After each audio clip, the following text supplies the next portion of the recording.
So eto na nga, gusto ko ang subukan na inumin itong Nicotian ni Kat Melendez. At sinasabi nga dito na 9-in-1 capsule na daw to. Bakit nga ba 9-in-1? At kaya nga daw 9-in-1 dahil meron na siyang L-glutathione, collagen, L-cysteine, curcumin, centella asiatica, carotenoids, beta-glucan, vitamin B3, hyaluronic acid. So ayun, siyam sila lahat.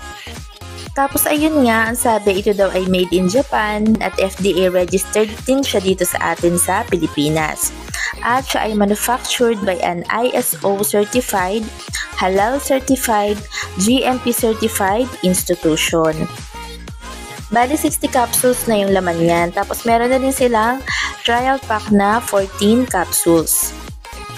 At pwede na siyang inumin ng 30 minutes before breakfast at before bedtime. So yun nga, itatry ko nga muna to. At titingnan ko kung ano magiging effect nito sa akin. Yun lang. Salamat!